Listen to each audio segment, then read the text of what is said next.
Bom, a próxima pergunta que eu tenho para fazer para você, Renato, é a seguinte. Os partidos políticos, eles estão mudando de nome, né? Tem todo esse movimento para mudar de nome. Eu queria saber a sua opinião sobre isso. Qual a sua avaliação? Primeiro que isso não é novo. Isso não é uma prática que alguém surgiu isso agora, vamos mudar de nome. Não, isso faz tempo que se faz isso. Pegar aqui um exemplo prático, o PR, Partido da República, era o PL. Que na época do mensalão, por conta do Valdemar Costa Neto, o envolvimento, ele mudou o nome do partido, para poder tirar um pouco daquele rótulo que tinha ligando também ao mensalão. Outros partidos, o Democratas, que antigamente era o PFL, que antigamente era a Arena, era a sua origem do grupo que apoiava a ditadura. Então assim, isso não é novo. Ocorre que agora, como viu que essa crise e a Lava Jato avançou praticamente em quase todos os partidos, muitos agora querem se esconder trocando de nome. Então não tem outra justificativa, é esconder mesmo, tentando iludir o eleitor, tentando enganar o eleitor, dizendo, olha, não, eu não sou nenhum daqueles que foram, ou que mencionaram, ou que tinham um deputado envolvido na lista do Odebrecht, enfim, não é isso. A ideia é enganar mesmo a população, o pessoal quer fazer com que a pessoa acredite, olha, eu não quero mais esses partidos, então eu vou pegar um partido novo. Vou votar em um partido novo, quando na verdade o grupo político que está por trás é o mesmo.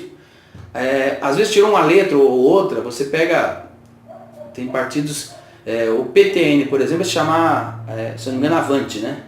Ou ao contrário, não sei se é o PTN, o PTN vai passar a ser Podemos. Ah, tá. O PT do B é Avante. O Partido Progressista vai se chamar Progressistas. Que tem sua origem também na defesa da ditadura, né?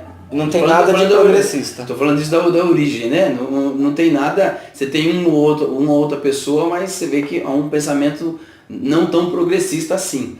Então, na verdade, eu acho que está havendo um movimento para esconder o grupo político através de uma nova legenda.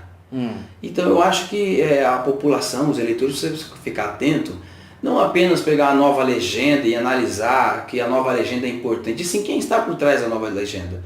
Nós temos um monte como eu falei, são 35 partidos, e esses partidos não saíram do nada.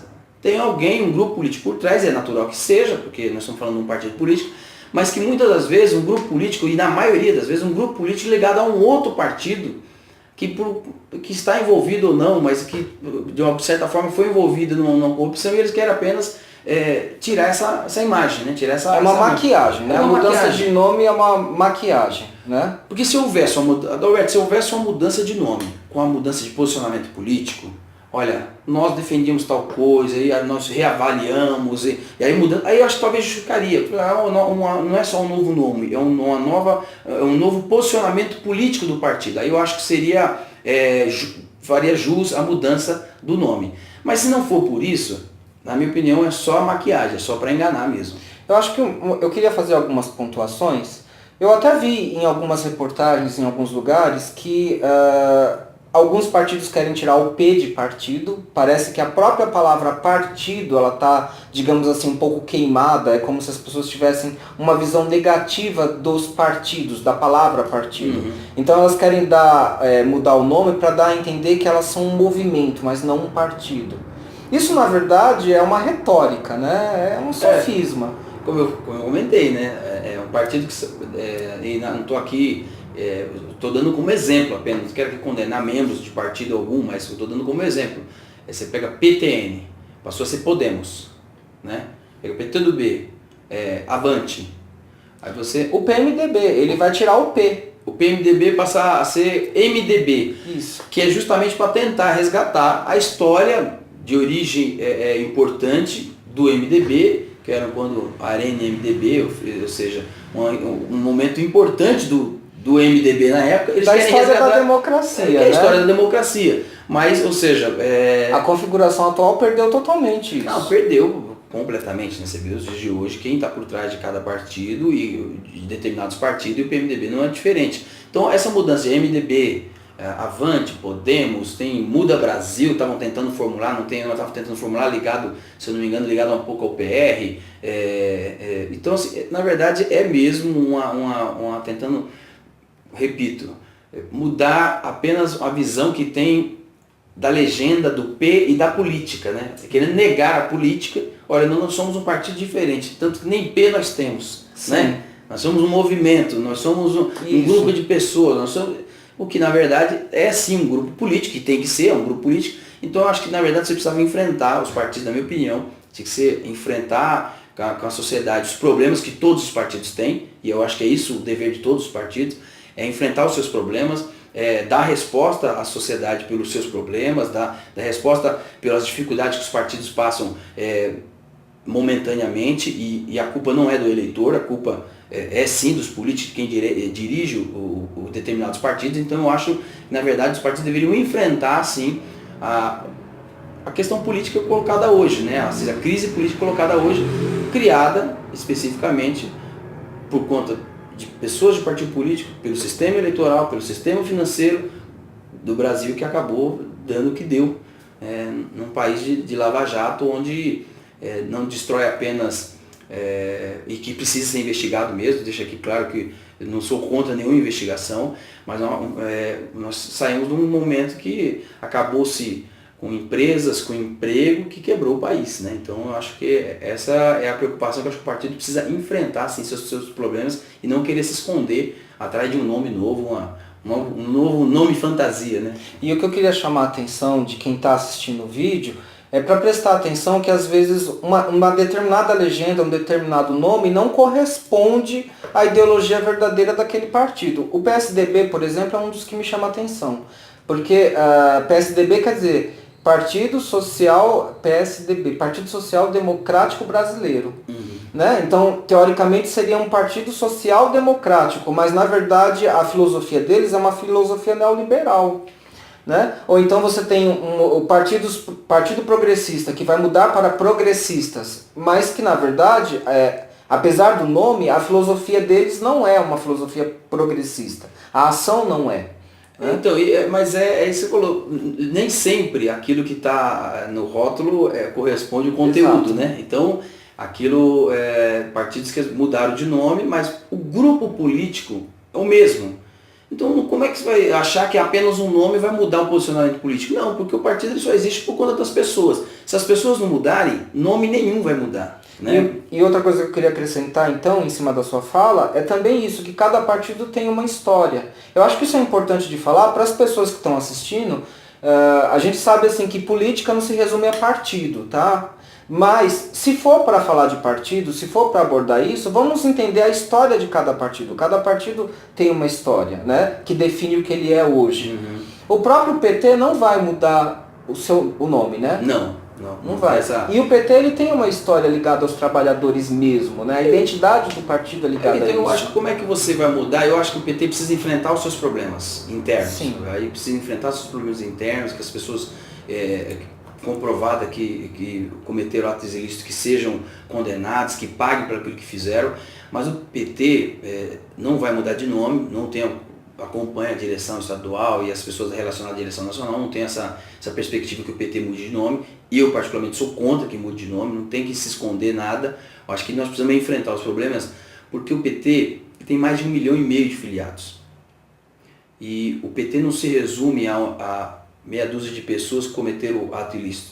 O PT se resume a gente séria, que está no partido, que milita no partido há muito tempo, que trabalha por uma sociedade melhor. Aqui em Arujá nós temos gente seríssima, gente que trabalha, acorda cedo, vai trabalhar e não deixa de atuar no seu bairro, não deixa de atuar na associação de bairros, associação de moradores, porque o PT nasceu disso, né? Gente da comunidade da igreja, gente, enfim, o PT nasceu disso. Então eu acho que o PT precisa fazer é enfrentar os seus problemas internos, mostrar para a sociedade que apesar dos problemas, o PT avançou, contribuiu para o avanço do país, você não tem a dúvida disso, é inegável essa questão. Mas é claro que nós tivemos falhas, então eu acho que isso que nós precisamos fazer. O PT não vai mudar de nome, e eu defendo que não mude mesmo. O PT precisa enfrentar os seus problemas, mostrar para o país que tem uma história, como você colocou, que o PT tem uma história, onde o PT passou, trabalhou para as pessoas menos favorecidas, você não tenha dúvida disso, e é isso que o PT precisa enfrentar. Agora, é claro que não dá também para a gente achar que está tudo normal. Eu não acho, não está tudo normal, não. Nós precisamos sim enfrentar, apontar os erros, corrigir os erros e mostrar para a sociedade, olha, nós erramos, acertamos muito, erramos também, e é por isso que nós estamos aqui de ser franco com os eleitores, né? Eu repito, o PT, mais de 1,5 milhão de filiados, e tanto que você coloca agora, né? O PT é o partido mais preferido, agora, no olho do furacão, certo? O PT é o partido mais preferido do eleitorado brasileiro. Quase o dobro do segundo colocado, se não me engano, o dobro do segundo colocado. Então como é que você fala com um partido desse, olha, é impossível, um partido desse tem representatividade. De alguma forma a pessoa se sente representada pelo aquilo que fez, pelo aquilo que propõe. Então eu acho que o PT precisa avançar nessa discussão, mostrar para a sociedade que ele representa uma parcela, e é hoje uma parcela maior da sociedade, e que tem seus erros, precisa enfrentar, mas continuar propondo para que o país avance, para que o Estado avance e que o município avance. Então, eu até vou fazer uma fala em cima do que você está falando, assim. Porque o PT é um partido grande, tem muitas pessoas. Eventualmente, uma ou outra se corrompe, uma ou outra acaba fazendo alguma coisa errada. Qual tem sido a postura do PT em relação a essas pessoas? O PT tem sido tolerante com esses políticos, ou o PT tem expulsado esses políticos, ou o PT defende que eles devem ser punidos sim? Porque, é como você falou, 1,5 milhão de pessoas no PT, não dá para se ter controle de todas as pessoas, não dá. Né? É individual, ou a pessoa é honesta ou ela não é. Mas a minha pergunta é, qual está sendo a postura do PT em relação a essas pessoas quando elas são identificadas e mesmo até julgadas, enfim? Você saberia dizer isso? Eu defendo particularmente que as pessoas que tenham sido condenadas, que ela tem que ser afastada do partido. Isso tem acontecido. Mas passado isso a sério, sem Adalberto. Só que assim, a gente precisa analisar também que não dá para a gente tapar os olhos pelo aquilo que está acontecendo em determinados posicionamentos, perseguição política, não no sentido de querer investigar, porque eu defendo que seja investigado o partido como um todo, mas a perseguição política é na preferência na investigação. Sim.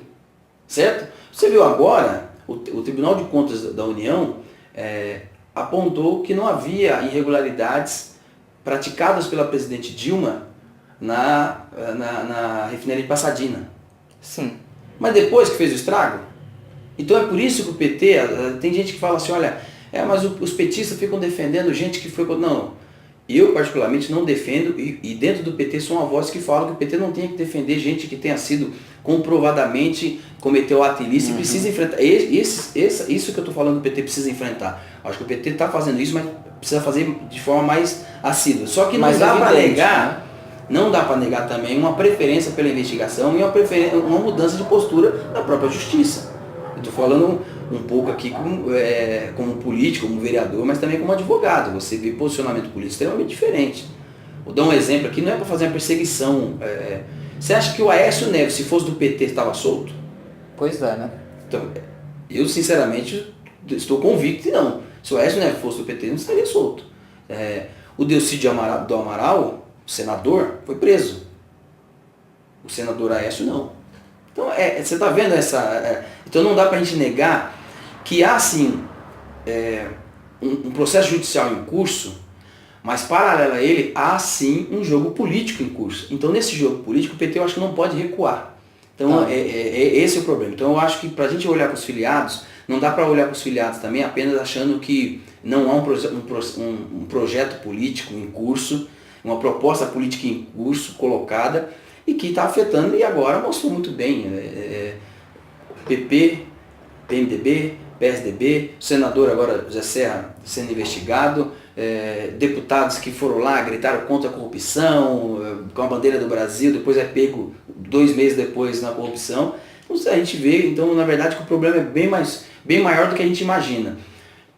Parafrasear aqui um pouco uma palestra que o professor Karnal colocou. Imaginar que a corrupção está a cargo de um partido é muita ingenuidade, né?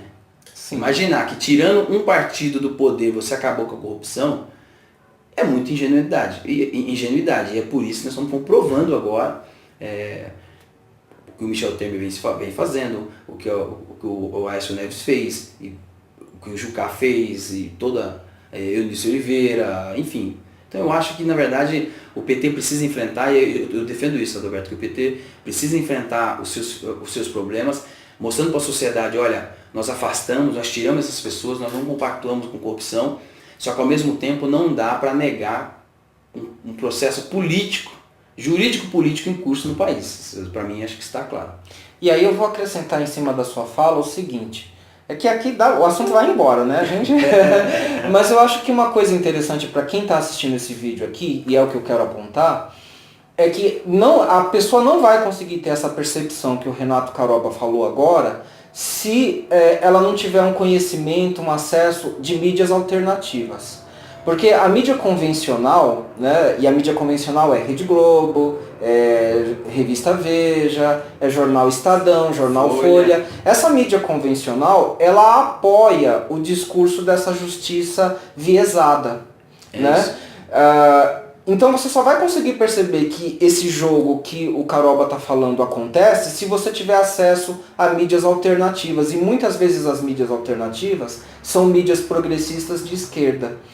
E que você vai conseguir achar, por exemplo, na internet, no Facebook, nas redes sociais. Não nas mídias velhas. É um pouco difícil nas mídias convencionais. Porque se você imaginar, não dá pra gente achar que tudo isso não tem um jogo por trás. É muita ingenuidade. E a mídia tem um papel. Ela tem um papel importantíssimo, né? A mídia tem um papel importante de mostrar determinado, pelo menos fazer campanha para determinado posicionamento político. Você pega, por exemplo, vamos falar do Estado de São Paulo. O Estado de São Paulo, a quantidade de CPIs que tem na Assembleia, investigação da CPI do metrô, pelo menos tentativa de CPI do metrô, agora tivemos a CPI da merenda, mas a quantidade de CPIs que nós temos na Assembleia Legislativa de São Paulo, e eu sei porque eu fui assessor na Assembleia inclusive, mas lá o governo do Estado passa-se com um rolo compressor, não se investiga. Então dá um ar de que não tem nada. Né? Dá um ar de que não, aqui no Estado de São Paulo não acontece nada, porque aqui é tudo, o governador é sério, o governo estadual é sério, não tem corrupção nesse governo, porque a mídia também não transfere isso. Quantas vezes nós na TV assistimos o SPTV, por exemplo, falar da Assembleia Legislativa de São Paulo? Tem uma vez, você consegue falar, você assiste a TV, você vê do Congresso Nacional e assiste alguma coisa da Câmara Municipal. Mas da Assembleia Legislativa não. Então, estou dando esse exemplo para dizer o seguinte, você percebe que a mídia ela tem um papel importantíssimo nesse jogo político. E você vê isso agora nos dias de hoje, vou pegar o exemplo do processo do Lula. Né? Como se o andamento que deu ao processo do Lula para chegar na segunda instância, como se aquilo fosse a coisa mais natural do mundo. Quando em determinados casos... se deu tratamento totalmente diferente. O processo demoraram para chegar. E outra, a mídia já colocando os julgadores, ou seja, o juiz, como foco principal e colocando assim, olha, a opinião pública é saber o seu posicionamento, a opinião pública é saber o que você pensa. Já fazendo uma pressão, quando o juiz, na verdade, ele precisa falar nos autos. É aquilo que está nas provas, aquilo que foi provado. Então, assim, o papel da mídia convencional nesse jogo é muito forte. E acho que é por isso que você fala bem, de a gente procurar a mídia alternativa, procurar se informar não só naquilo que a grande mídia fala, mas também, até porque a grande mídia tem interesse. Né? Um exemplo aqui, a Globo apoiou a ditadura. Sim. Então a Globo investigada por sonegação fiscal. Uhum. Mas por que ela mesma não fala dela? Porque lógico que tem um jogo político por trás e ela logo não é doida de falar dela mesma. Mas enfim, você perceber no geral o quanto isso é muito mais sério do que a gente imagina. Não está ali assistindo um jornal e achando que aquela pessoa está extremamente isenta. Não é isso. Com certeza tem um jogo político por trás e um interesse político muito grande que hoje está sendo demonstrado pelas mazelas que estão se colocando, favorecendo o governo, favorecendo grupos empresariais, meia dúzia de rentistas, enquanto o povo trabalhador vem sofrendo cada vez mais e a mídia colocando isso como se fosse um avanço. Né? Olha, o governo está avançando para quem? Né? para quem a mídia torce, para quem a mídia trabalha, e não para o povo trabalhador. Né? Bom, pessoal, nós estamos chegando ao final da entrevista com Renato Caroba, o vereador do PT, advogado. Espero que vocês tenham gostado da entrevista que foi feita, espero que essa entrevista tenha sido esclarecedora. Aqui o canal TV Arujá Progressista ainda vai fazer mais entrevistas, vai produzir mais conteúdos, conteúdos com um olhar progressista. E por isso eu deixo o convite para vocês assinarem o canal e irem acompanhando os nossos conteúdos, muitos dos conteúdos inclusive ligados ao Fórum Popular de Arujá. Nós temos um grupo que produz o Fórum Popular de Arujá. A nossa ideia é ter encontros bimestrais tratando de vários assuntos sociais, culturais e políticos. Tá? E esse canal existe também para divulgar esse fórum que é feito aqui na cidade de Arujá, interior de São Paulo. E passo a palavra para o Caroba para ele se despedir de vocês. Bom, primeiro é um prazer falar para vocês, dizer que participei do lançamento do Fórum Popular de Arujá, fiquei muito feliz, parabenizar todos os organizadores, acho que é um local importante de debates, quero estar presente nos próximos eventos do Fórum. Eu acho que Arujá carece bastante de ter um ambiente onde se discuta política, e eu quero me colocar à disposição do Fórum, da TV Arujá Progressista, e de qualquer outra pessoa, associações de bairros, enfim, me colocar à disposição para discutir política, porque hoje parece que cada vez mais querem afastar as pessoas da política, o que é um erro. Política é coisa boa, política é coisa importante. Quem precisa se afastar da política são as pessoas ruins. Né? Então eu acho que a gente precisa ter essa consciência de que só através da política a gente pode transformar a sociedade, seja ela para bem ou para mal. E é por isso então que as pessoas que têm boas ideias, as pessoas que compartilham, que se preocupam, venham discutir política. Eu quero me colocar à disposição, quero colocar o mandato à disposição, quero convidar todos vocês para acompanhar as sessões de Câmara às 18 horas e espero poder contribuir para o debate político da cidade. Muito obrigado. Eu que agradeço. Um grande abraço a todos. Muito obrigado.